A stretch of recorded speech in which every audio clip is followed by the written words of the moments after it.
Hello, salam sejahtera Malaysia. Selamat datang ke channel Fels Lifestyle. Saudara-saudara, tuan-tuan dan puan yang amat saya hormati. Nah, hari ini saya akan berikan satu contoh ataupun tajuk video hari ini. Saya akan namakan title video hari ini, Cuba nak jatuhkan Anwar Ibrahim, cuba nak jatuhkan kerajaan, cuba nak buruk-burukkan Datuk Seri Anwar Ibrahim, tetapi akhirnya kantoi, akhirnya pula menerima padah teruk akibat yang teruk, ataupun amaran daripada kerajaan bahawa tidak boleh mempermainkan status Perdana Menteri. Saudara-saudara, baru-baru ini saya melihat dalam sebuah artikel terdapat kononnya ugutan kepada Perdana Menteri, kepada Datuk Seri Anwar Ibrahim. Nah, akhirnya dua individu ataupun mungkin dua orang ini akhirnya ditahan.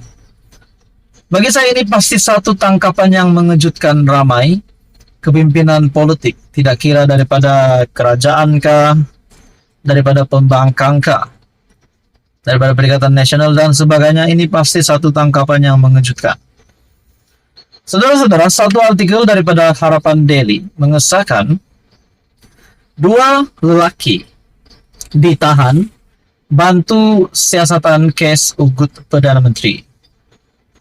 Kenyataan ini daripada Harapan Daily. Dua lelaki ditahan bantu siasatan kes ugut PM Timbalan Ketua Polis Negara. Dua lelaki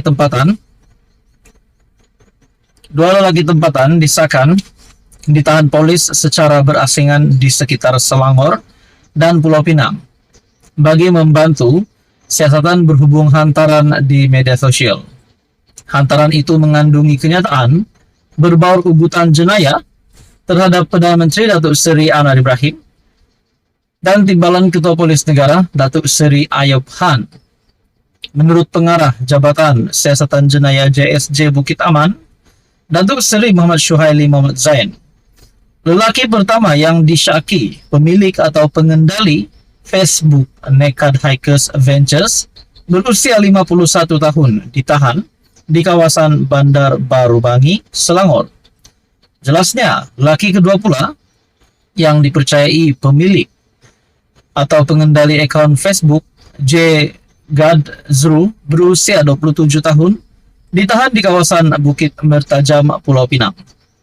Beliau berkata, siasatan dijalankan mengikut Seksyen 507 Kanun Keseksaan atas kesalahan menakutkan secara jenayah dengan jalan perhubungan sembunyi nama. Kes turut disiasat mengikut Seksyen 233 Akta Komunikasi dan Multimedia 1998 atas kesalahan penggunaan, kemudahan rangkaian dan lain-lain secara tidak wajar, katanya menerusi kenyataan.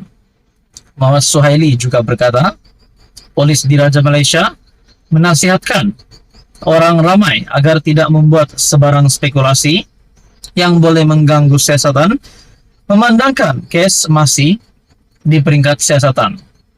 PDRM menasihati orang ramai agar menjadi pengguna media sosial yang bijak, cakna dan prihatin terhadap isu sensitif, terutama membabitkan kegentaran awam dan keselamatan negara, tambahnya lagi. Nah, saudara-saudara, dua lelaki ditahan bagi membantu siasatan kes ugut Perdana Menteri Timbalan Ketua Polis Negara, yaitu Ayub Han.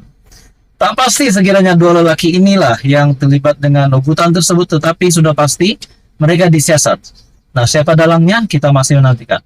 Ini adalah satu amaran supaya tidak ada lagi perkara-perkara sedemikian akan berulang, akan berlaku lagi. Saudara-saudara, apa komen Anda berkaitan dengan isu ini? Sekian saja untuk kali ini, teruskan bersama di dalam channel ini. Untuk info yang seterusnya, mohon bantu channel ini dengan menekan butang like, share, dan juga subscribe. Halo semua, salam sejahtera Malaysia. Selamat datang ke channel Fels Lifestyle. Tonton apa yang amat dihormati, satu berita baik yang diterima oleh seluruh rakyat Malaysia terutamanya Datuk Seri Anwar Ibrahim sebagai Perdana Menteri Malaysia. Baru-baru ini kita mendengar hampir di kesemua laman media sosial berkaitan dengan pelantikan Sultan Ibrahim, Sultan Johor, sebagai Yang di-Pertuan Agong ke-17. Saudara-saudara, saya amat bersuka cita, bagi saya amat excited dengan keputusan ini. Saya amat menghormati Baginda Sultan Ibrahim, yaitu Sultan Johor. Saya amat menghormati kepimpinan Baginda. Nah, tuan-tuan dan puan, setelah pelantikan terhadap Sultan Johor sebagai Yang di-Pertuan Agong ke-17 ini, menjadi satu berita baik kepada Datuk Seri Anwar Ibrahim. Kenapa?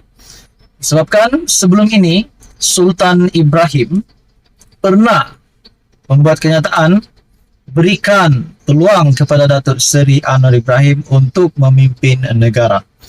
Nah, adakah ini sekaligus dengan dilantiknya sebagai Yang di-Pertuan Agong ke-17 sekaligus menghancurkan, memusnahkan harapan Perikatan Nasional untuk menjadi kerajaan lagi? Nah, itu menjadi persoalannya, saudara-saudara.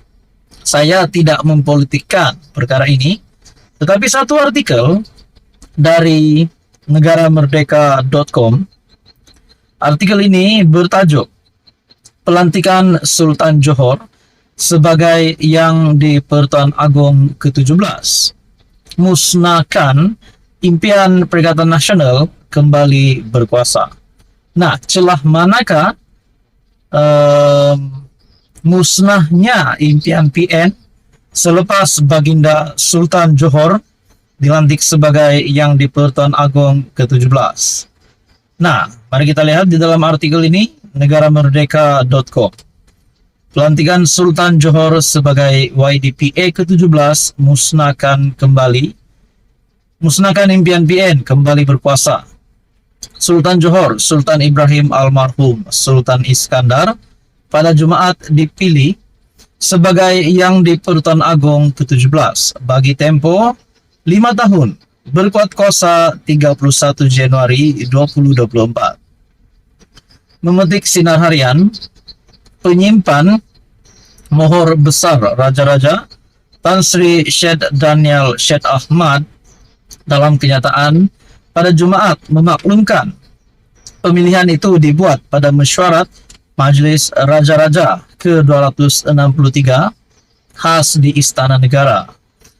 Sultan Ibrahim akan menggantikan Al-Sultan Abdullah Riayatuddin Al-Mustafa Billah Shah yang bakal menamatkan tempo pemerintahan pada 30 Januari tahun depan. Mesyuarat itu turut memilih Sultan Perak, Sultan Najmuddin Shah sebagai timbalan Yang di-Pertuan Agong bagi tempo sama. Mesyuarat khas Majlis Raja-Raja pada Jumaat yang dipengerusikan oleh Sultan Terengganu Sultan Mizan Zainal Abidin dihadiri oleh semua Raja Melayu kecuali Kelantan dan Perlis.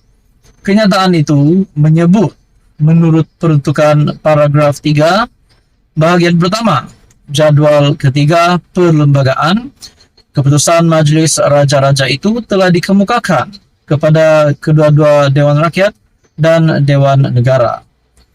YAB Perdana Menteri juga telah dimaklumkan, kata Syed Daniel. Nah, tuan-tuan dan puan, celah manakah hancurnya, musnahnya harapan PN selepas Sultan Ibrahim, Sultan Johor, Baginda dilantik sebagai Yang di-Pertuan Agong yang ke-17. Nah, saudara-saudara, apa komen Anda? Sekian saja, teruskan bersama di dalam channel ini untuk info yang seterusnya.